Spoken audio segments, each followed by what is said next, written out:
मुरारिसुरार्चितलिङ्गम् निर्मलभासित शोभितलिङ्गम् जन्मज दुःखविनाशकलिङ्गम् तत्प्रणमामि सदा शिवलिङ्गम् देवमुनिप्रवरार्चितलिङ्गम् कामदहन करुणाकरलिङ्गम्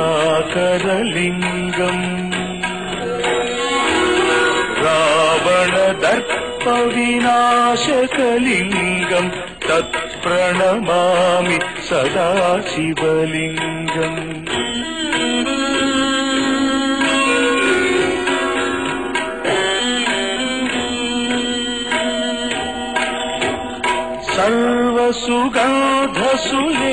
सर्वसुगन्धसुलेपितलिङ्गम् बुद्धिविवर्धनकारणलिङ्गम् सिद्धसुरासुरवन्दितलिङ्गम् तत्प्रणमामि सदा शिवलिङ्गम् कनकमहामणिभूषितलिङ्गम् फणिपतिवेष्टित शोभितलिङ्गम् दक्षसुयज्ञविनाशनलिङ्गम् तत्प्रणमामि सदा शिवलिङ्गम् कुङ्कुमचन्दनलेपितलिङ्गम् पङ्कजहार सुशोभितलिङ्गम्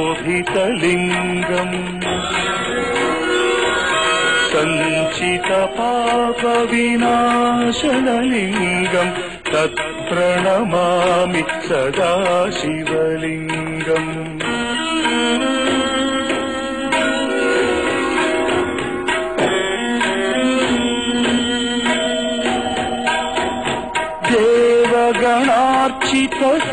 देवगणार्चितसेवितलिङ्गम् भावैर्भक्तिभिरेव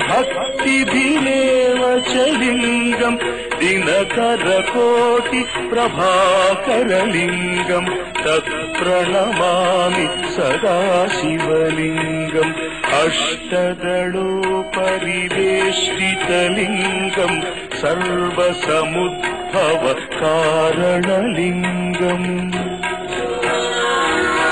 अष्टदरिद्रविनाशनलिङ्गम् तत्प्रणमामि सदा शिवलिङ्गम्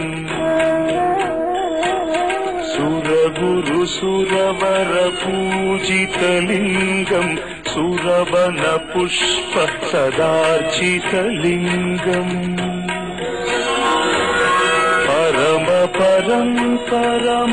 परमात्मकलिङ्गम् तत्प्रणमामि सदा शिवलिङ्गम् लिङ्गाष्टकमिदम् पुण्यम् यः पठेच्छिवसन्निधौ शिवलोकमवाप्नोति शिवेन सह मोदते।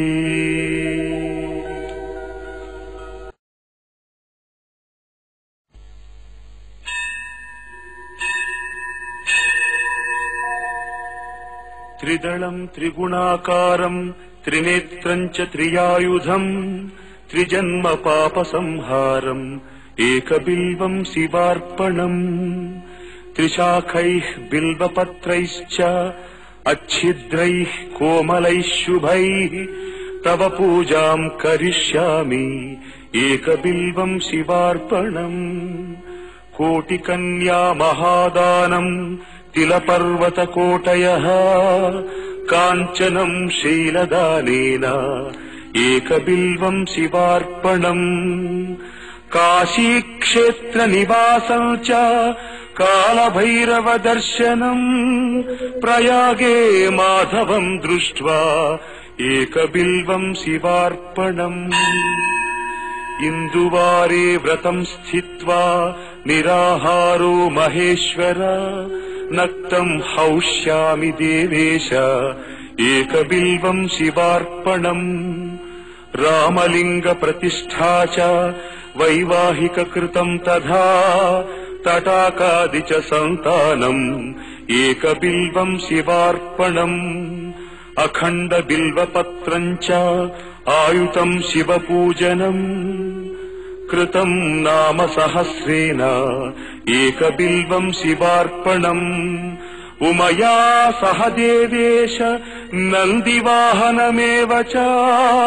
భస్మలేపన సర్వాంగం ఏకబిల్వం శివార్పణం సాలగ్రామేషు విప్రాణాం తటాకం దశకూపయో యజ్ఞకోటి సహస్రశ్చ ఏకబిల్వం శివార్పణం దంతికోటి సహస్రేషు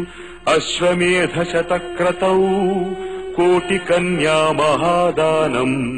ఏకబిల్వం శివార్పణం బిల్వానాం దర్శనం పుణ్యం స్పర్శనం పాపనాశనం అఘోర పాప సంహారం ఏకబిల్వం శివార్పణం సహస్రవేద పాఠేషు బ్రహ్మస్థాపనముచ్యతే అనేక వ్రత కోటీనాం ఏకబిల్వం శివార్పణం అన్నదాన సహస్రేషు సహస్రోపనయనం తథా అనేక జన్మ పాపాని ఏకబిల్వం శివార్పణం బిల్వాష్టకమిదం పుణ్యం యః పఠేత్ శివ సన్నిధౌ శివలోకమవాప్నోతి ఏకబిల్వం శివార్పణం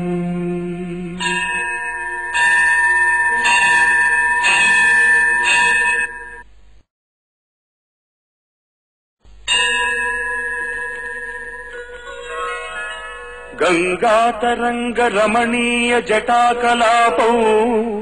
గౌరీ నిరంతర విభూషిత వామభాగం నారాయణ ప్రియమనంగ మదాపహారం వారాణసీపురపతిం భజ విశ్వనాథం పాశామగోచరమనేక గుణస్వరూపం వాగీశ విష్ణు సురసేవిత పాదపీఠం వామేణ విగ్రహవరేణ కణత్రబౌతం వారాణసీపురపతిం భజ విశ్వనాథం